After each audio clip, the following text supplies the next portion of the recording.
นี้จะขอกล่าวพระคุณนามของพระพุทธเจ้าที่ท่านประกอบให้เป็นพยัญชนะสืบกันมาว่าอิติปิโสภควาอะระหัง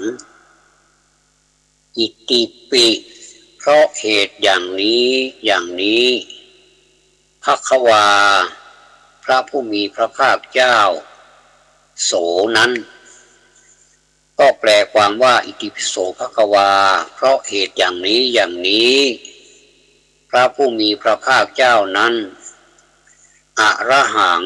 เป็นผู้ไกลจากกิเลสนะถ้าเราสวดทุกวันถ้าเรารู้ความหมายอย่างนี้จะทำให้เราเกิดความสุขลึกๆแล้วมีความเคารพรักพระผู้มีพระภาคเจ้าอีกหลายเท่าแต่ถ้าเราสวดแบบไม่ต้องแปลไม่ต้องรู้ความหมายก็ได้เหมือนกันแล้วแต่โอกาส ดังนั้นแปลว่าพระผู้มีพระภาคเจ้านั้นเป็นพระอรหันต์หรือว่าอรหันต์ผู้ไกลจากกิเลสแม้ด้วยอาการอย่างนี้พระพุทธเจ้าเป็นพระอรหันต์ด้วยเหตุไรอันนี้เป็นคำถามซึ่งหลายคนก็อยากจะทราบคำตอบคำว่าอรหังแปลได้3อย่างคือผู้ไกลจากกิเลสอย่างหนึ่งตามโวหารของโบราณอาจารย์แปลว่าผู้หักเสียซึ่งกองกรรมแห่งสังสารวัฏหรือว่าสังสารจักรอย่างหนึ่งและแปลว่าผู้ควรซึ่งทักษิณาทานอย่างหนึ่งในพระคุณบทอรหังนี้นะมีเนื้อความพิสดารกว้างขวางมากแต่อรหังนะแค่อรหังบทเดียวเท่านั้นแหละจักพรรณนาไม่รู้จักสิ้นสุดได้ทีนี้จะขอกล่าวโดยย่อต้องการแต่ที่เป็นข้อปฏิบัติในพระคุณบทอรหังนี้ที่จะถือเอาเนื้อความได้ก็คือเป็นผู้ไกลจากกิเลสทีนี้เรามาพูดถึงกิเลสมันคืออะไรกันแน่ที่เรารบอยู่ทุกวันถึงแม้ว่าเราไม่รบมันก็อยู่ที่ตัวเรานี่แหละอยู่เกาะอยู่ตามเนื้อตามตัวตามจิตใจของเรานี่แหละกิเลสคือความเศร้าหมองใจถ้าจะพูดแต่ถ้าจะพูดเพียงว่าความเศร้าหมองเท่านั้นดูเนื้อความมันอ่อนมากเช่นยกตัวอย่างเช่นวัตถุสิ่งของมัวหมองก็อาจชำระขัดสีได้โดยง่ายแต่กิเลสนะท่านกิเลสมัวหมองนั้นมัวหมองใหญ่เลยนะไม่ใช่จะชำระอย่างวัตถุสิ่งของได้ง่ายอย่างนั้นไม่ใช่มัวหมองเล็กน้อยกิเลสเครื่องมัวหมองในที่นี้ก็คือโลภะโทสะโมหะนี่เป็นกิเลสที่เรารู้จักกันธรรมะเครื่องหมายแห่งกิเลสแม้กิเลสก็เป็นธรรมะนะไม่ใช่กิเลสก็คือธรรมะทุกอย่างเป็นธรรมะหมดธรรมเครื่องหมายแห่งกิเลสเป็นเครื่องมัวหมองจริงๆมัวหมองถึงกับทำให้เราตายได้ทีเดียวแสดงว่ามันไม่ใช่ของเล็กน้อยแล้วกิเลสเป็นนามธรรมชนิดหนึ่งโลภโกรธหลงเป็นปู่ย่าตาทวดของกิเลสเหลือนั้นเป็นลูกเป็นหลานเป็นบริวารของกิเลสส่วนกิเลสใน ปริยายนอกนี้ก็คืออิจฉาพยาบาทเป็นต้นอิจฉานี่เป็นคำบาลีนะถ้าแปลออกมาเราจะใช้ฉอชิงแต่คำบาลีนี่จะเป็นสอเสือทั้งคู่เลยอสระอีสอเสือสองตัวสระอาอิจฉาแสดงว่าคนโบราณเมื่อก่อนนี้พูดว่าอิจฉาตาร้อนถ้าอย่างนี้เขาก็พูดถูกนะและถูกตามหลักภาษาบาลีด้วยแต่แปลอิจฉามาเป็นอิจฉาอันนี้เป็นคำนิยมที่ใช้กันอิจฉาความจริงอิจฉากับอิจฉานี่ก็คือตัวเดียวกันอิจฉาพยาบาทเป็นสัญญานามธรรมส่วนหนึ่งเมื่อมาสวมเข้าที่ตัวของบุคคลจึงจะรู้นะถ้าอยู่แต่ลอยๆไม่แปลกประหลาดอะไรเลยและไม่มีพิษสงอะไรเหมือนงูถ้าเห็นมันอยู่ในกรงหรือว่าเหมือนกับงูที่สวนสัตว์ถึงว่ามันจะมีพิษมีอะไรแต่ถ้ามันเราก็เห็นมันแต่มันออกมาไม่ได้อย่างเงี้ยมันออกมาไม่ได้เพราะโดนขังไว้เนี่ยไม่สามารถที่จะเลื้อยออกมาได้เนี่ยมันก็ไม่มีพิษสงอะไรเสือเราไปเที่ยวสวนสัตว์นะเชียงใหม่ซูอย่างนี้นะก็คือสวนสัตว์เชียงใหม่หรือว่าสวนสัตว์อื่นๆเนี่ยในประเทศไทยของเราเนี่ยเราจะเห็นสัตว์มากมายเป็นเสือเป็นสิงเป็นกระทิงเป็นสารพัดฮิปโปก็ยังมีเลยนะฮิปโปก็มีช้างก็มีม้าก็มีลาก็มีโอ้สารพัดเลยนกเป็นจำพวกมีปีกเป็นนกเป็นห่านเป็นไก่เป็นนกยูงก็มีนะอันเนี้ยโดยเฉพาะอย่างยิ่งเสือ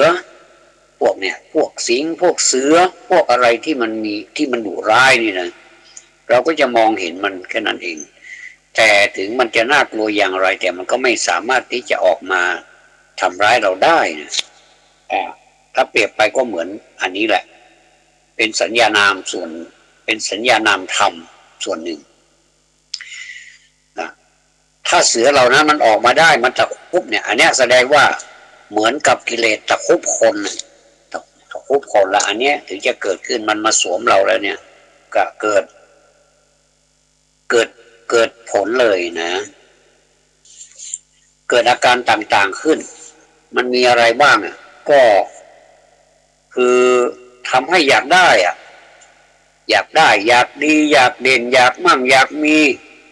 อยากเป็นโน่นเป็นนี่อยากสารพัดอยาก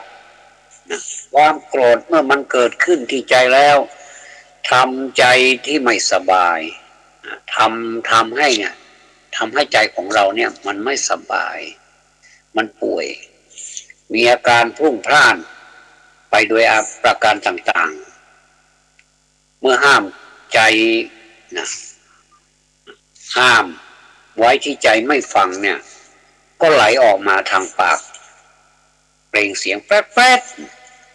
เปล่งเสียงต่างๆมันสามารถออกมาโดยอัตโนมัติของมันนะด้วยอำนาจของความโกรธความหลงต่างๆออกมาทางวาจาทีเดียวเมื่อไหลออกมาทางกายเนี่ยทำให้ทุบตีตบต่อยกันมีข่าวไม่เว้นแต่ละวันทำหน้าที่เป็นยักษ์เป็นมารหน้าแดงหน้าเขียวไปต่างๆจะสังเกตเห็นคนโกรธหน้าจะเขียวทั้งที่ใบหน้าของคนเราก็เหมือนกันนะปกตินี่ก็ไม่เขียวนะแต่พอเวลาโกรธแล้วหน้ามันจะแดงมันจะคล้ำมันจะเขียวมันก็ยักษ์ยักษ์แต่เราก็ไม่เคยเห็นตัวจริงสักทีนะแต่ยักษ์นี่เขาบอกว่าเวลาหน้าแดงมันเหมือนกับยักษ์มันหน้าเขียวน่ากลัวนะความหลงก็เป็นกิเลสอย่างสำคัญอย่างหนึ่งเหมือนกัน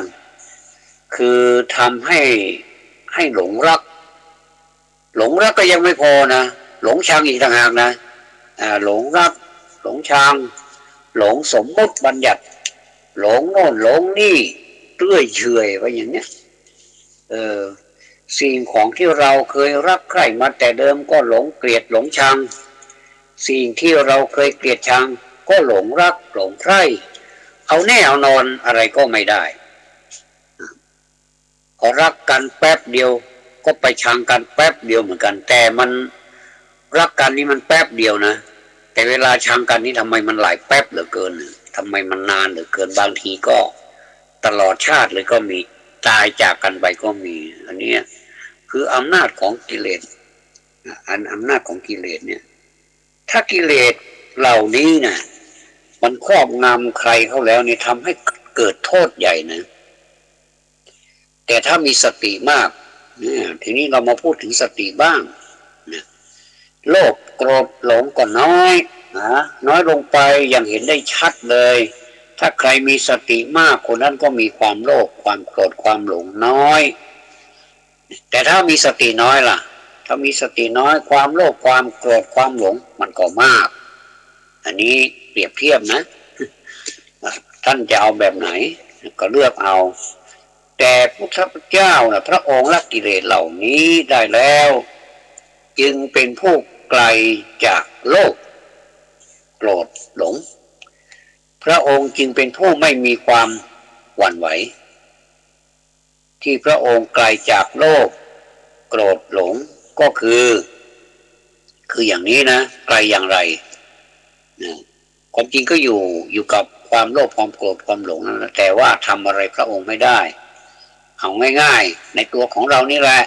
พระองค์ก็มีตามีหูมีจมูกมีลิ้นมีกายมีใจเหมือนเรานี่แหละตาเห็นรูปหูฟังเสียงจมูกดมกลิ่นลิ้นลิ้มรสกายถูกต้องโผฏฐัพพะใจได้รับธรรมารมณ์จะเป็นอย่างดีอย่างชั่วเช่นไรก็ตามก็ไม่มีความสะดุ้งหวั่นไหวอันนี้คือพระองค์นะพระพุทธเจ้าของเรานะไม่มีความยินดียินร้ายนะเป็นภาษาบาลีค่อนข้างจะยากสักหน่อยท่านจะจำก็ได้ไม่จำก็ได้แต่ถ้าจำก็จะเป็นกำไรนะท่านเรียกว่าฉะลังคุเปกขายานก็คือเป็นฉะลังคะบวกอุเบกขาแล้วก็บวกญาณเรียกเป็นคำเดียวกันเลยว่าฉะลังคุเบกขายานก็คือไม่มีความยินดีไม่มีความยินร้ายแม้พระองค์จะถูกต้องโลกธรรมก็เหมือนกับเช่นเรานี่แหละโลกธรรมก็มี8เหมือนกันพระองค์ก็ถูกครอบงำเหมือนกันแต่ว่าไม่สามารถที่จะทำร้ายหรือว่าครอบงำพระองค์ได้พระองค์รู้ทันหมดเลยแล้วก็แก้ไขได้หมดเลยเนี่ยไม่มีความหวั่นไหวใจเนี่ยหรือว่าหฤทัยเนี่ยนะหนักแน่นดังแผ่นดินนี่หนักแน่นนะรับคนไว้หลายพันล้านคนนะแผ่นดินเนี่ยในโลกของเราเนี่ยรับคนไว้แล้วก็ไหนจะเป็นทรัพยากรอย่างอื่นอีกอะจะเป็นต้นไม้จะเป็นสิ่งปลูกสร้างเป็นสารพัดอยู่บนแผ่นดินเนี่ยรับไปได้นะจิตใจของพระองค์หรือพระหฤทัยของพระองค์ก็เหมือนกันนะแต่มีคำว่าแต่หน่อยหนึ่งนะแต่คำว่าไม่หวั่นไหวนั้นต้องให้เข้าใจว่าไม่ใช่ไม่หวั่นไหวอย่างดื้อๆนะที่พระองค์ไม่หวั่นไหวนั้นคือลาภยศสรรเสริญสุขความเสื่อมลาภเสื่อมยศนินทาทุกข์พระองค์มีเต็มที่แล้วทุกอย่างเต็มที่อย่างพอดิบพอดีเลยใครจะมาเอาเติมอีกก็เท่านั้นจะเอาออกไปก็เท่านั้นพระองค์มีเต็มที่ทุกอย่างเช่นนี้จึงไม่หวั่นไหวถ้ายังบกพร่องอยู่ไม่เต็มไม่พอก็ต้องหวั่นไหวอย่างเรามนุษย์ธรรมดาเนี่ยบกพร่องไม่เต็มไม่พอไม่รู้จักพอไม่รู้จักพอได้แล้วก็อยากได้อีกเนี่ยหวั่นไหวถ้าสิ่งใดยังไม่พอสิ่งนั้นก็เป็นทุกข์ไหมล่ะเป็นทุกข์นะพูดตามความจริงนะความจริงเป็นอย่างนี้ถ้าสิ่งใดยังไม่พอนี่สิ่งนั้นก็เป็นทุกข์ถ้าสิ่งใดพอแล้วสิ่งนั้นก็เป็นสุขพระพุทธเจ้า ท่านมีเต็มบริบูรณ์เพียงพอทุกอย่างพระองค์จึงเป็นสุขไม่มีความหวั่นไหวเมื่อเป็นเช่นนั้นโลภโกรธหลงจะเกิดขึ้นทำให้พระองค์ยินดียินร้ายไม่ได้เพราะพระองค์เป็นผู้ไกลจากกิเลสเสียแล้วที่พระองค์ไกลกิเลสนั้นพระองค์ไม่ได้หนีไปไหนนะบางท่านเข้าใจว่าหนีไปไหนนะไม่ได้อยู่ในท่ามกลางของกิเลสหรืออย่างไรไม่ใช่ก็อยู่ในท่ามกลางอยู่ในวงล้อมของกิเลสนั่นแหละวงล้อมของโลกธรรมทั้งแปดนั่นแหละนะคือลาภยศสรรเสริญสุขความเสื่อมลาภเสื่อมยศนินทาทุกข์เป็นคู่ไปมียศก็เสื่อมยศมีลาภก็เสื่อมลาภสรรเสริญก็มีนินทามีสุขก็มีทุกข์อย่างเนี้ยพระองค์ก็ยังอยู่ในวงแวดวงของกิเลสเหล่านั้นอยู่แต่ก็อยู่ได้อย่างสบายเหล่าพระอรหันต์ทั้งหลายที่เป็นสาวกที่ปฏิบัติตามพระองค์ก็อยู่ในแวดวงของกิเลสเหล่านี้เหมือนกันกิเลสก็ยังอยู่บริบูรณ์ตาหูจมูกลิ้นกายใจของพระองค์ก็ยังอยู่จมูกก็ยังหายใจอยู่หูก็ยังฟังอยู่ตาก็ดูอยู่ลิ้นก็สัมผัสกับความรสนะรสชาติเป็นอย่างไรกายก็สัมผัสใจก็อยู่กับธรรมอารมณ์ของธรรมแต่ว่าใจของพระองค์เป็นพระนี้ทุกท่านก็ทราบแล้วนะว่าเป็นพระนี่ก็คือเป็นประเสริฐพระนี่ก็มาจากพรวระนะวระ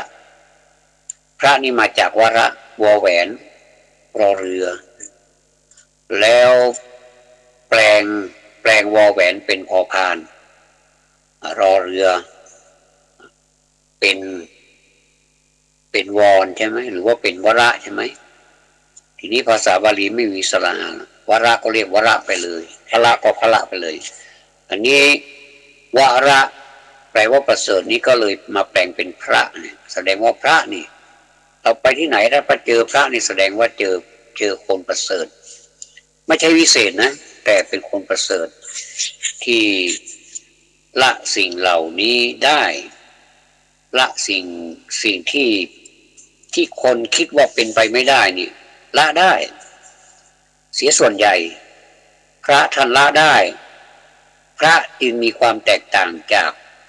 คนธรรมดาที่ไม่ใช่พระแต่ก็ไม่แน่เหมือนกันคนธรรมดาเป็นพระก็เยอะแต่ว่าอยู่ในร่างของคฤหัสถ์หรือว่าฆราวาสเป็นพระก็เยอะนะเนี่ย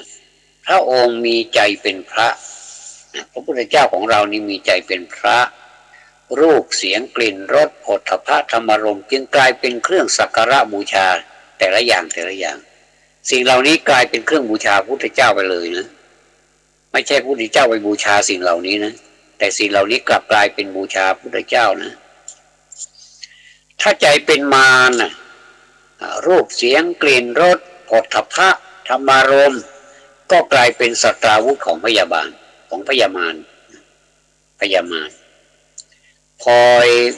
คอยจับประหารบุคคลผู้นั้นให้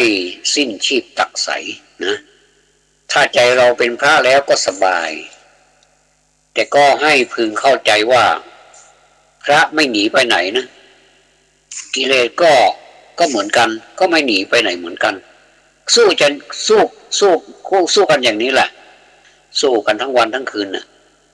ะที่เป็นพิษเป็นโสงเกิดความรักความชังขึ้นก็เพราะความไม่รู้ความไม่รู้นี่แหละมันเป็นพิษความไม่รู้ปรุงวิถีชีวิตวิถีชีวิตจิตใจให้วิ่งออกไปหนหนึ่งกลับเข้ามาอีกหนหนึ่งไปมาแถวเนี้ยไม่ไปไหนแล้วไม่ถึงจะยังไงมันก็อยู่แถวเนี้ย เป็นพิษเป็นสงเกิดความรักความชังขึ้นสลับกันไปสลับกันมาเนี่ยปวดหัวนะก็เพราะความไม่รู้ปรุงวิถีจิตอย่างที่ว่าแล้วออกไปเนี่ยออกไปแล้วก็กลับอีกหลายขณะก็ยังไม่รู้เลยกว่าจะรู้จักว่าใจอยู่หรือใจไปเนี่ยรู้จักดีรู้จักชั่วใจที่ก็ไปเสียแล้วทั้งหลายครั้งหลายคราวแล้วส่วนใจของพระนั้นเป็นฉลังคุเบกขาก็คือใจไม่ยินดีไม่ยินร้ายถ้าพระมีฉลังคุเบกขานี่นะพึงเข้าใจว่าพระรูปนั้นนี่เป็นผู้ไม่ยินดีไม่ยินร้ายไม่หวั่นไหวแต่ถ้ายังยินดียินร้ายแสดงว่าไม่ใช่ฉลังคุเบกขานี่พระนั้นเป็นฉลังคุเบกขาปิดประตูหมดทุกด้านเลยประตูนี่มันมีอะไรมีตาหูจมูกลิ้นกายใจรูปรสกลิ่นเสียงโผฏฐัพพะธรรมารมณ์อย่างใดอย่างหนึ่งนี่มันก็ท่านก็ปิดหมดก็ไม่แปลกประหลาดอะไรที่ผู้ที่มีใจไม่อยู่กับตัวเนี่ยพระท่านกล่าวว่าเป็นโมฆะปุริโสเป็นภาษาบาลีปุริโสแปลว่าบุรุษปุริสะแปลว่าบุรุษนี่ปุริโสนี่แสดงว่ามีวิภัตปัจจัยเรียบร้อยแล้วปุริโสแปลว่าอันว่าบุรุษนะเป็นปุงลิงเป็นอาการันในปุงลิงมีภาษาบาลีเราก็ได้เรียนภาษาบาลีไปด้วยเป็นกุศลนะท่านสาธุชนเป็นกุศลนะปุริโสศัพท์เดิมมาจากปุริสะโลงสิปัทมาวิภัตฝ่ายเอกวัจนะเอาอักที่ท้ายของปุริสะนะกับสิเนี่ยที่ลงมาเป็นวิภัตนะเป็นโอสำเร็จรูปเป็นปุริโสแปลว่าอันว่าบุรุษเพราะว่าปัทมาวิภัตแปลว่าอันว่าบุรุษแต่ถ้าเป็นปุริสาแสดงว่าอันว่าบุรุษทั้งหลายก็คือมันเป็นพหูวจนะลงโยปัทมาวิภัตนะอันนี้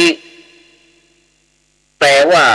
โมฆะปุริโสหรือว่าโมฆะบุรุษนั่นแหละนะปุริโสนี่ภาษาไทยมาแปลว่าบุรุษมันก็ถูกนะบุรุษก็แปลว่าผู้ชายนะสุภาพบุรุษอย่างเนี้ยสุภาพบุรุษแสดงว่าเรารู้แล้วว่าเป็นผู้ชายถ้าเป็นสุภาพสตรีแสดงว่าเป็นผู้หญิงนะเป็นโมฆะปุริโสเป็นบุรุษเปล่าโมฆะนี่แปลว่าเปล่านะคือเปล่านี่มันเปล่าอย่างไรคือเปล่าจากหัวใจไม่มีในตัวใจไปอยู่เสียภายนอกตัวความหมายก็คืออย่าไปเข้าใจผิดว่าหัวใจนี่มันออกมาอยู่นอกร่างกายไม่ใช่นะหัวใจก็อยู่ที่เดิมด้านซ้ายเนี่ยนะด้านซ้ายเนี่ยเส้นตุบเนี่ยหายใจนะแล้วถ้าลมหายใจมันหมดก็แสดงว่าหัวใจนี้ก็หยุดเต้นนี่คือตายนะเนี่ยใจเนี่ยคนที่เป็นโมฆะบุรุษเนี่ยไม่มีใจอยู่ในตัวคือเดี๋ยวไปโน่นเดี๋ยวไปนี่ไม่มีเวลาหยุดหย่อนเหนื่อยนะไม่มีเวลาหยุดหย่อนส่งใจไปเช่นนี้นะเมื่ออารมณ์อะไรมากระทบก็เกิดความโกรธความโลภความหลงโลภก่อนนะโลภโกรธหลงพระสัมมาสัมพุทธเจ้าเป็นผู้ตั้งอยู่ในฉลังคุเบกขาก็คือไม่ยินดีไม่ยินร้ายแม้โลกธรรมมากระทบก็ไม่หวั่นไหวนะหรือว่าไหวหวั่นอายตนะภายในและอายตนะภายนอกอย่างที่ว่านะมากระทบกันก็ไม่มีความหวั่นไหวจึงได้ชื่อว่าเป็นผู้ไกลจากกิเลสเป็นพระอรหังและนี้เราพูดตามภาษาบาลีนะเป็นพระอรหังเลยนะอรหังในที่นี้มันเป็นอังนิกหิตนะไม่ใช่อรหังเหมือนที่ภาษาไทยเขาเขียนนะอรหังนั้นมันเป็นอสระอารอสระอาหอไม่หันอากาศงองูอันนั้นเป็นภาษาไทยเขียน แต่อรหังภาษาบาลีนี่มีออ่างรอเรือหอหีบแล้วก็มีอ่างนี้ก็หีบนะเราท่านทั้งหลายนี่ควรจะเข้าใจว่าการไกลจากกิเลสเป็นอย่างนี้แล้วฝึกหัดตนให้ประพฤติปฏิบัติตามเนี่ยเมื่อย่นลงไปก็คือพระองค์ให้ไกลกิเลสอย่างหยาบพระองค์มีความมุ่งมีพระมหากรุณาธิคุณให้คนนี้ไกลจากกิเลสอย่างหยาบก่อนอย่างหยาบนี่รักษาด้วยยังไงต้องทำยังไงให้มันหมดกิเลสอย่างหยาบก่อนก็ง่ายๆก็คือพื้นฐานนะด้วยการรักษาศีลศีลก็คือปกติกายวาจาให้เรียบร้อยนะก็คือกิเลสอย่างหยาบทางกายมีการฆ่าสัตว์เป็นต้นแล้วก็การไม่เสพของมึนเมาหรือว่ายาเสพติดเป็นที่สุดก็เป็นศีลห้านั่นแหละถ้าเป็นศีลละเอียดก็คือศีลแปดศีลแปดนี่ใครว่ามันรักษาง่ายนะก็ไม่ง่ายนะแต่มันก็ไม่ยากสำหรับคนที่จะรักษานะมีหลายท่านนี่รักษาศีลแปดเป็นประจำเลยเป็นคฤหัสถ์เนี่ยรักษาศีลแปดเป็นประจำเลยไม่ได้ไปวัดแต่ก็สมทานเองที่บ้านเนี่ยนะเขารักษาเคร่งครัดมากเลยอันนี้ต้องอนุโมทนานะน้อยคนนักที่จะทำได้แต่ถ้าใครทำได้เนี่ยถือว่าสะสมแต้มไว้เยอะเลยนะเนี่ยไม่ใช่เป็นเรื่องที่ว่าเป็นเล่นไปได้นะอันนี้มันเป็นเรื่องจริงใครสะสมแต้มศีลห้าไว้ได้เยอะคนนั้นก็ถือว่ากำจัดกิเลสอย่างหยาบได้เป็นเบื้องต้นแล้วถ้าเป็นกิเลสอย่างละเอียดเนี่ยมันมีกิเลสสองอย่างนะกิเลสอย่างละเอียดกิเลสอย่างหยาบถ้าหยาบนี่ก็เป็นศีลห้าถ้าเป็นละเอียดก็คือศีลแปดทำไมมันมากกว่ากรรมสามข้อเท่านั้นเองทำไมมันโดดไปมันไปเป็นการทำลายหรือว่ากิเลสอย่างละเอียดได้ก็อย่างที่เคยพูดให้ฟังเหมือนกันว่าสามข้อหลังนั่นนะสามข้อหลังเนี่ยมันเป็นเหมือนกับศีลสัมมเนรเลยนะเป็นศีลสัมมเนรเลยก็มีวิกาลโภชนานัจจคีนี่ยังไม่พอก็เอามาผนวกกับมาลาคันทะอีกแล้วก็อุจจาสีนะแต่ชาตรูไม่มีนะพูดถึงว่าถ้าจะว่าตามจริงแล้วมันก็คือศีลเก้านะแต่เรามารวมกันระหว่างข้อเจ็ดกับข้อแปดเอามารวมกันข้อหกนี่เป็นวิกาละอันนี้ข้อเจ็ดกับข้อแปดมารวมกันมาลาคันทะวิเลปนะทารณะมันดนะวิโภสนฐานะนัจจคีตวาทิตวิโสกัทัสสนะมาลาคันทะก็มารวมกันแล้วก็ศีลที่มันแปลกไปจากศีลห้าที่ว่ามันมีพิเศษนะก็คือข้อที่สามถ้าเป็นศีลห้าปกติธรรมดานี่ก็เป็นกาเมสุมิจฉาจาราสามารถแตะต้องเนื้อตัวได้อยู่เช่นภรรยาสามีเนี่ยสามารถแตะต้องได้นะแต่ว่าถ้าเป็นศีลแปดข้อที่สามเนี่ยอาพรหมจริยาเนี่ยไม่สามารถที่จะแตะต้องได้ถึงคุณอยากจะแตะต้องเต็มทีแต่ก็ไม่สามารถทำได้ต้องให้ออกจากศีลก่อนก็คือรักษาเคร่งครัดจริงๆอันนี้ท่านถึงเรียกว่าเป็นศีลละเอียดเป็นศีลละเอียดนะก็คือเป็นศีลแปดหรือกรรมบท10ก็จะละวจีทุจริตได้คือการพูดปดพูดส่อเสียดพูดคำหยาบพูดโปรยเสียซึ่งประโยชน์ก็ไม่มีการพูดอะไรที่ไม่มีสาระก็ไม่มีได้ชื่อว่าไกลจากกิเลสด้วยทางวาจาอันนี้ไกลจากกิเลสทางวาจานะกิเลสนี่มันมีทางกายทางวาจาใช่ไหมพวกไกลจากกิเลสอย่างกลางก็คือละนิวรณ์นี่มันคืออะไรมันเป็นหน้าตาอย่างไรมันมาทางไหนมันเป็นชาวอะไรมันสูงมันต่ำมันดำมันขาวอย่างไง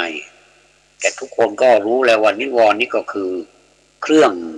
กั้นไม่ให้บรรลุความดีนะเหมือนกับทำนบกั้นน้ำอะทำนบกั้นน้ำนี่ยังมีประโยชน์นะเราไปใช้เกี่ยวกับอุตสาหกรรมเลือกสวนไร่นาเกษตรกรรมอะไรก็สารพัดอย่างนะก็ใช้น้ำมันทำนบแต่นี่มันไม่ใช่อ่ะนะมันเป็นกั้นกั้นความดีนะไม่ให้เข้าไปนะกั้นความดีไม่ให้เข้าไปนะใจก็ร่วงหมดเลยนะไม่มีทางเข้าไปอยู่ในใจได้นะก็มีอยู่5อย่างอ่ะคือกามฉันทะก็คือโลภะนั่นแหละก็คือความโลภนั่นแหละพยาบาทมันก็คือโทสะก็คือความโกรธนั่นแหละถีนมิทะอุทธัจจกุกุจจะวิจิกิจฉาอันนี้3ตัวนี่คือตัวโมหะเลยนะตัวโมหะเลยนะเหล่านี้นี่มันมีอะไรไปกำจัดมันได้นะกำจัดมันได้มันก็มีสมาธินั่นแหละสมาธิเป็นเครื่องกำจัดกิเลสประเภทนี้นะแต่สมาธินี่มีมากเหลือเกินอย่างเช่นสมาธิหลังจากฟังพระธรรมเทศนาแล้วก็นั่งสมาธิมันก็ได้นะมันได้รูปแบบก็ยังดีกว่าไม่ได้ทำนะสมาธิตามรูปแบบทั้งที่มันอยู่ในท่ามกลางของเสียงเอะอะโวยวายเสียงช้อนเสียงชามโอ้สารพัดอย่างนะไอ้ที่จะเสิร์ฟก็จะเสิร์ฟเนี่ยอันนี้สมมติว่าในงานศพนะในงานศพที่จะเสิร์ฟก็จะเสิร์ฟไอ้ที่เสียงดังก็ดังมีทุกงานเลยไม่รู้ว่าชาวพุทธเป็นอะไรกันพอเขาประกาศว่าขณะนี้การฟังพระธรรมเทศนาเป็นอันสิ้นสุดลงแล้วและพระก็ให้พรเป็นที่เรียบร้อยแล้วเราสมควรที่จะนั่งสมาธิเพื่อจะเป็นการแผ่เมตตาไปให้ผู้วายชนอย่างนี้ได้ยินก็ไม่สนใจนะก็ไม่รู้จะพูดยังไงอันนี้แสดงว่ามันไม่ได้บรรยากาศของสมาธิสมาธิจริงๆแล้วมันไม่ใช่บรรยากาศแบบนั้นนะเขาเรียกว่ามันจะต้องหาธรรมะสัพพายะก็คือเป็นที่เป็นที่สบายของธรรมสิ่งแวดล้อมต่างๆมันต้องสบายนะแต่ก็ไม่ได้ว่าอะไรนะก็ทำกันไปนะแต่ว่าผลที่มันเกิดนั้นมันจะเกิดหรือไม่มันก็อยู่ที่ตัวบุคคลว่าจะได้ไปเท่าไหร่บางคนก็จิตใจกล้าแข็งสามารถนั่งสมาธิแป๊บเดียวทั้งที่อยู่ในท่ามกลางของเสียงเอะอะโวยวายเสียงช้อนเสียงชามเป็นต้นอย่างเนี้ยก็ไม่หวั่นไหวก็แสดงว่าเขาได้ไปอันนี้แสดงว่าใจกล้าแข็งอันนี้นี่อาจจะไม่ใช่สมถะธรรมดาแล้วกลายเป็นวิปัสสนาไปเลยนะก็ในขณะที่นั่งเหมือนกันเข้าพร้อมๆกันนั่งหลับตาสมาธิเหมือนกันแต่ผลออกมานี่ไม่เหมือนกันเลยบางท่านก็เป็นวิปัสสนาบางท่านก็เป็นสมถะจะมาสมถะก็ไม่ได้เพราะว่าสมถะนี่มันจะต้องอาศัยสงบนะก็กำจัดด้วยสมาธินะพวกเหล่านี้ก็จะพวกนิวรณ์5เนี่ยจะกำจัดด้วยสมาธิจะไกลกิเลสอย่างละเอียดได้ด้วยปัญญาคือความรู้แจ้งถ้าจะไกลกิเลสอย่างละเอียดเนี่ยก็ด้วยปัญญาคือความรู้แจ้งก็มาจบที่ปัญญานี้เองรู้เท่าต่อสังขารตามความเป็นจริงอย่างไรความจริงบอกว่าเกิดแก่เจ็บตายเป็นเรื่องจริงใช่ไหมเป็นเรื่องจริงเกิดมาแล้วต้องตายอันนี้เราก็รู้ตามความเป็นจริงแต่สังขารนี่มันมีแล้วมันเกิดขึ้นมาแล้วมันมีแต่อสุภะใช่ไหมใช่ถ้าเราตอบตามความเป็นจริงนะมันก็ใช่แล้วเราจะจัดการกับมันอย่างไรไม่ต้องไปจัดการอะไรทั้งนั้นเดี๋ยวไม่ต้องไปทำร้ายตัวเองเดี๋ยวมันก็ตายไปเองนะส่วนตายนั่นแหละมันจะเป็นยังไงมันก็แล้วแต่กรรมนะใครทำกรรมมาอย่างไรมันก็จะถ้ามันมาถึงมันมารู้มาทันเดี๋ยวมันก็จัดการเราเองไม่ต้องไปห่วงทุกคนก็มีกรรมเป็นของตัวทั้งนั้นนะไม่ต้องห่วงใครจะตายแบบไหนนี่ไม่ต้องเลือกเดี๋ยวเราก็เป็นเองนะน่ากลัวนะพูดถึงกรรมนี่น่ากลัวมากเลยนะไม่ใช่เรื่องเล่นนะแต่ถ้าเราคิดว่ามันเป็นเรื่องเล่นเกิดมาแล้วก็ตายแต่ว่าคนเรานี่ถามจริงๆเถอะ ไม่มีใครที่ไม่กลัวตายหรอกมีใจลึกๆแล้วกลัวตายเพียงแต่ปากแค่นั้นเองบอกว่าไม่กลัวตายเกิดมาชาตินี้ไปกลัวทำไมไหนๆมันก็ตายว่าถูกนะแต่เวลาจะตายจริงๆแล้วขอร้องนะขอชีวิตนะบางทีก็ร้องเสียงหลงก็มีนะบอกว่ายังไม่ไปยังไม่อยากตายยังไม่อยากตายเนี่ยนะแต่เวลามันเป็นอย่างนั้นจริงๆแล้วใครก็ช่วยไม่ได้อะเนี่ยเขาเรียกว่ารู้เท่าต่อสังขารตามความเป็นจริงอย่างไรนะเป็นเครื่องขจัดอุปธิกิเลสที่ดองอยู่ในสันดานมันดองอ่ะมันก็เราดองผลไม้ดองอะไรสักอย่างเนี่ยนะที่ดองแล้วมันก็เวลาเปิดโอ่งออกมาเรามันน่ากินอย่างนี้นะมันไม่ใช่อย่างนั้นมันไม่ใช่น่ากินอย่างนั้นแต่กิเลสที่อยู่ในกระดองสันดานน่ะมันออกมาแล้วมันเป็นพิษมันเป็นยาพิษมันไม่ใช่กินได้เครื่องดองอะไรเป็นผลไม้ดองเป็นอะไรดองนี่มันก็อร่อยนะแต่อุปธินี่มันไม่อร่อยหรอกมันมีโทษอย่างเดียวมันทำยังไงมันอยู่ในนั้นมันฝังแน่นอยู่ในใจอ่ะมันดองอยู่ในใจอ่ะแล้วก็มีน้ำมีส่วนผสมอะไรก็อยู่ในใจนี่หมดเลยมันสามารถที่จะเปรี้ยวก็ได้หวานก็ได้อะไรอยู่ในใจนะแล้วก็มันจะเน่ามันจะเหม็นอะไรมันทำได้หมดนะมันมีอะไรที่มันเป็นเครื่องดองมันเครื่องดองของมันก็คือความโลภความโกรธความหลงนี่เองแต่เป็นอย่างละเอียดพระพุทธเจ้าละกิเลสอย่างหยาบอย่างกลางอย่างละเอียดได้ด้วยอาการอย่างนี้แม้ความหมายแห่งรูปความหมายแห่งรูปเสียงกลิ่นรสโผฏฐัพพะธรรมารมณ์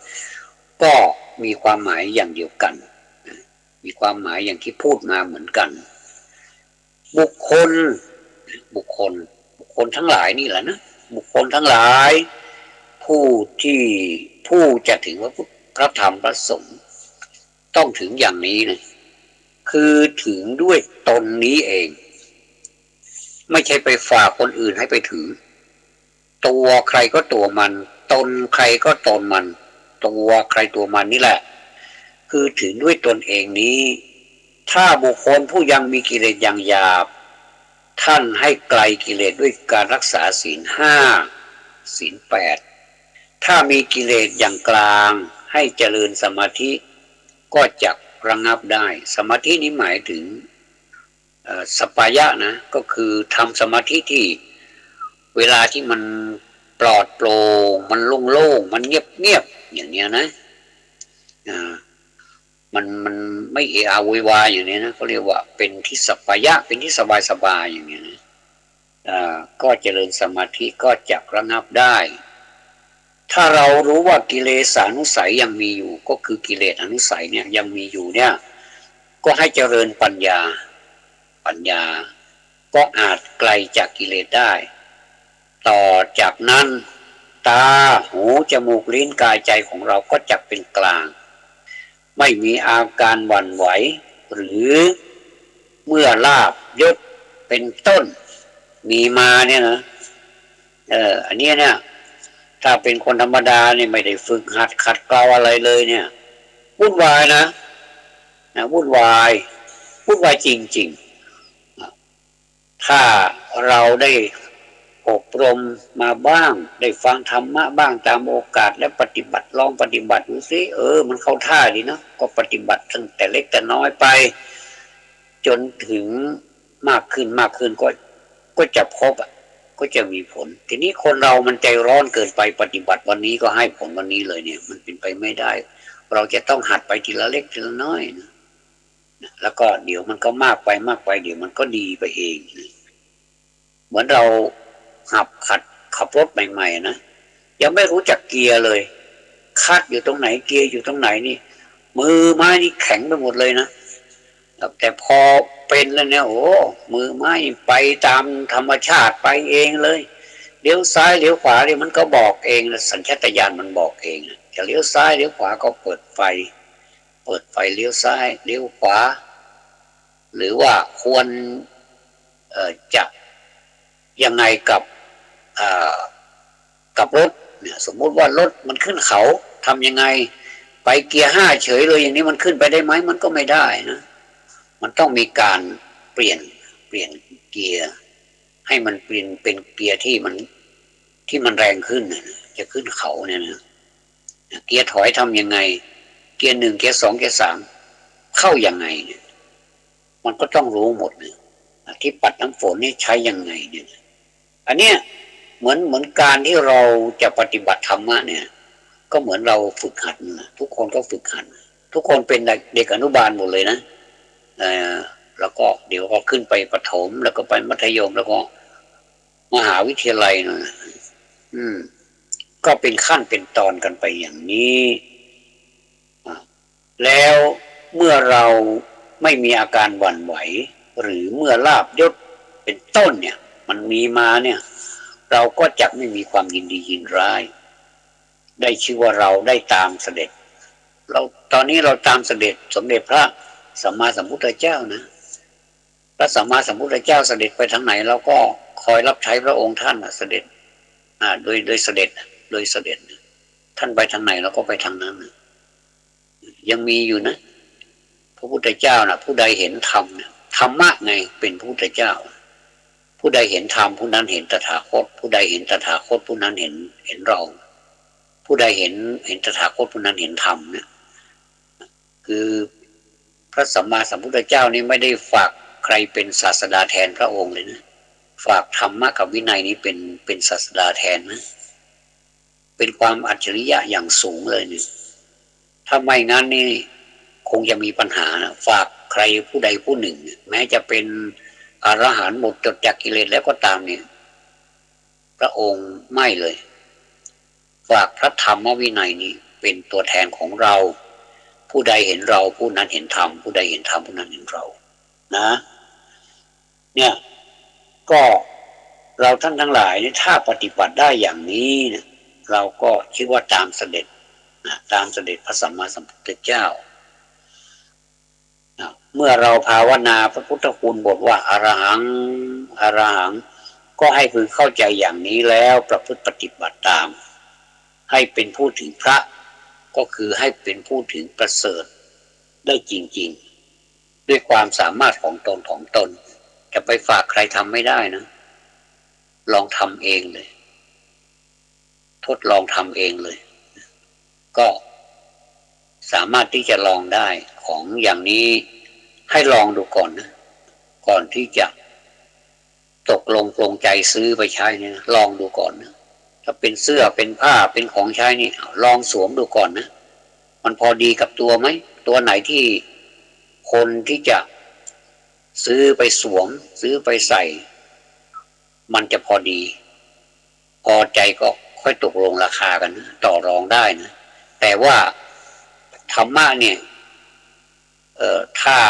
ตกลงปลงใจปฏิบัติตามจริงๆแล้วใครก็มาพรากจากธรรมะก็ไม่ได้ใครจะมาพรากจากเราให้จากธรรมะไปมาจ้างเท่าไหร่นี้เราก็ไม่เอาเพราะมันไม่มีมูลค่ามันมากกว่าเงินที่มาจ้างนะอย่างพระอริยเจ้าทั้งหลายเนี่ยท่านสำเร็จแล้วนะมีคนไปซื้อตัวเนี่ยท่านยอมไหมนะไม่มีทางท่านก็ไปตามทางของท่านเนี่ยไม่มีไปซื้อตัวนี่ไม่มีถึงซื้อก็ไม่ขายนะเพราะฉะนั้นนี่การฟังธรรมและการรักษาศีลเนี่ยนะจะทำที่ไหนก็ได้ฟังธรรมและรักษาศีลที่บ้านก็ได้โยม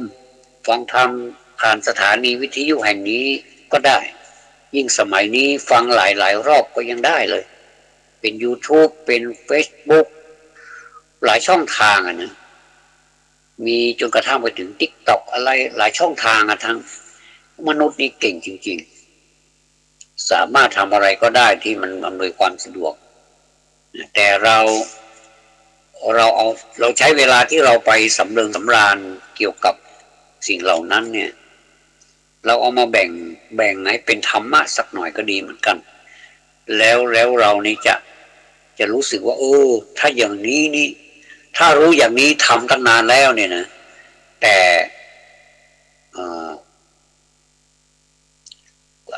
ก็ถ้าเราไปเสียเวลากับสิ่งเหล่านั้นเนี่ยเกิดถ้าเราเป็นอะไรไปไม่ต้องกับถึงตายนะแค่ป่วยนะเราก็กินแหนงแคลงใจละโอ้ถ้ารู้อย่างนี้นี่ตอนที่สุขภาพดีร่างกายปกติดีนี่ก็โอ้รู้อย่างนี้ก็รีบปฏิบัติเลยแต่เผื่อจะรู้ได้ก็ก็ติดเตียงแล้วอย่างเนี้ยนะก็ติดเตียงแล้วก็น่าเสียดายนะน่าเสียดายแต่บางคนก็ตายไปเลยตายไม่แบบไม่รู้เนื้อรู้ตัวตายแบบไม่ต้องสั่งไม่ต้องลานะการตายนี่การสั่งลานี่เหมือนกับคนชรามีลูกมีเต้ามีลูกมีหลานมีหลนก็เรียกลูกหลานเหลนหลนมาก็มาสั่งเนี่ยเขาเรียกว่าตายแล้วก่อนจะตายนี่มีการสั่งลาแต่ประเภทที่ไม่ได้สั่งไม่ได้ลานี่เนี่ยน่าเสียดายมากเลยนะเสียดายเสียใจทั้งคนไปแล้วก็เสียใจทั้งคนอยู่ไม่ได้สั่งไม่ได้ลาเลยเรียบร้อยเลยแป๊บเดียวเองเหมือนพยับแดดแวบเดียวก็หายไปเลยเนี่ยเพราะฉะนั้นนี่เราทำที่บ้านก็ได้ไม่ต้องไปจำกัดสถานที่ว่าจะต้องเป็นที่นั่นที่นี่สถานที่ปฏิบัติธรรมหรือวัดวาอารามเท่านั้นไม่ต้องแต่ถ้าไปได้ก็ไม่เป็นไรท่านจะไปก็ตามใจของท่านถ้ามีโอกาสถ้ามีโอกาสแล้วก็มีเวลาถ้าท่านอยากต้องการจะไปเนี่ยนะก็ได้แต่ว่าที่บ้านนี่แหละมันสะดวกที่สุดนะแต่ว่าการมาฟังธรรมและรักษาศีลที่วัดเนี่ยมันมีกำไรหลายสถานแค่นั้นเองนะความจริงมันก็ผลที่มันออกมานะมันก็อยู่ที่ใจเนี่ยวัดกันด้วยใจนะที่ว่าวัดมีกำไรหลายสถานก็คือจะได้บำรุงทัศนานุตริยะอันนี้เป็นภาษาบาลีก็คือทัศนานุตริยะนี่แปลว่าคือได้เห็นเครื่องสักการะบูชาที่ตนและบุคคลอื่นได้กระทำไว้เนี่ย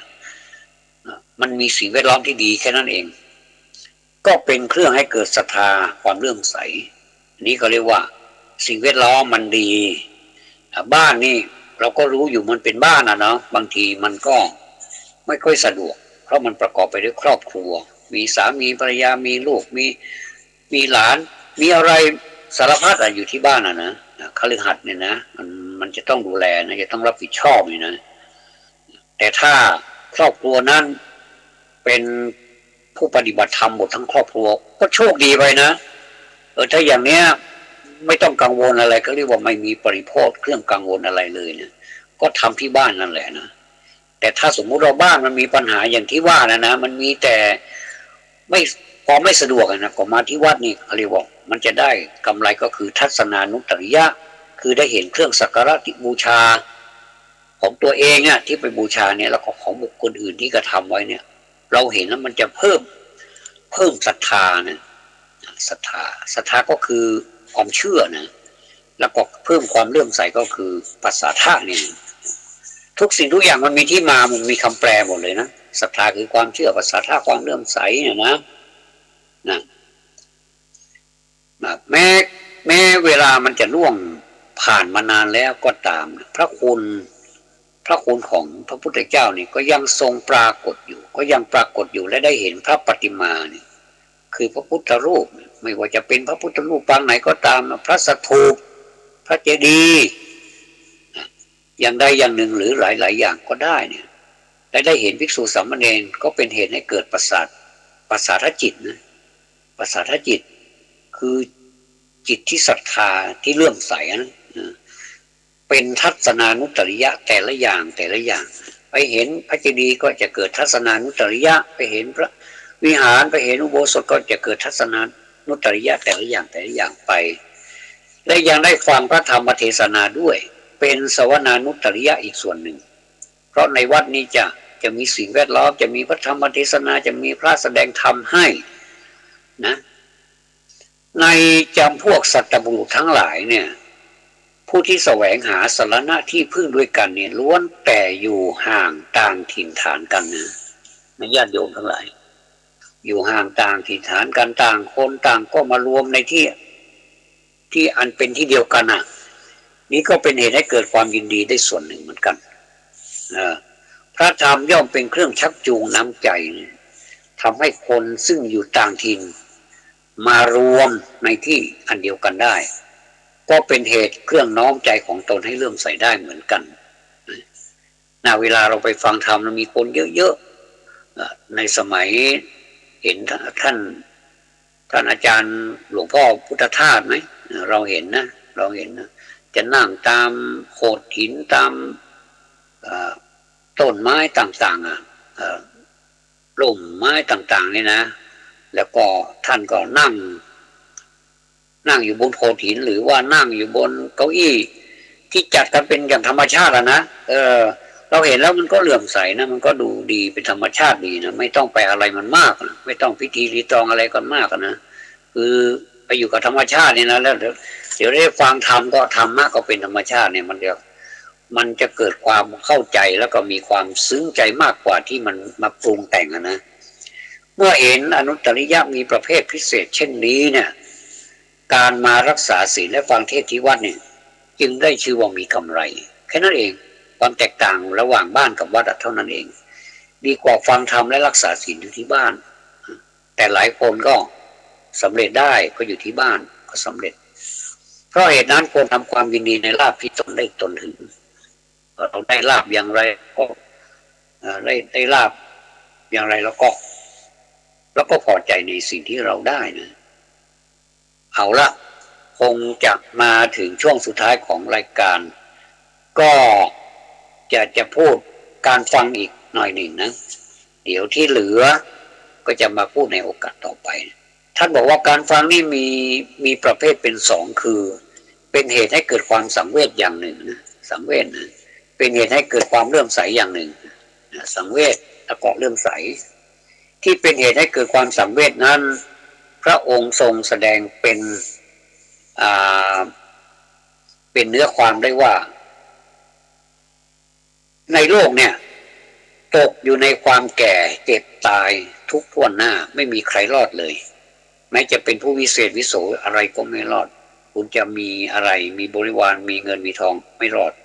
เพราะมีเกิดเป็นเบื้องต้นแล้วเนี่ยซึ่งจะไม่มีแก่เจ็บตายนั้นเป็นไม่มีเลยเหมือนอย่างผู้ที่ไม่ใคร่มีโรคภัยไข้เจ็บมาเบียดเบียนนานๆก็ต้องมีขึ้นบ้างนะไม่ใช่ว่าไม่มีเลยแม้แต่พุทธการก็เป็นอยู่เช่นนี้พระพุทธเจ้าเราก็ป่วยนะท่านก็ป่วยแล้วก็ท่านก็นิพพานนะเนี่ยแม้แต่พระพุทธเจ้าก็ยังป่วยแล้วเราจะไปเหลืออะไรนะวันนี้พูดไปพูดมาก็ถือว่าได้สาระถ้าท่านนำเอาสาระนี้ไปประพฤติปฏิบัติก็ขออนุโมทนาด้วยนะแต่ย้ำหน่อยว่าตนเองนั่นแหละนะเป็นที่พึ่งของตนนะอัตตาหิอัตโนนาโถนะตนเองนั่นแหละนะจะไปใช้ให้ใครทำนี่ไม่ต้องใช้ทำให้เป็นตัวอย่างให้คนอื่นดูแล้วก็ทำเป็นตัวอย่างแล้วก็ปฏิบัติตามกันไป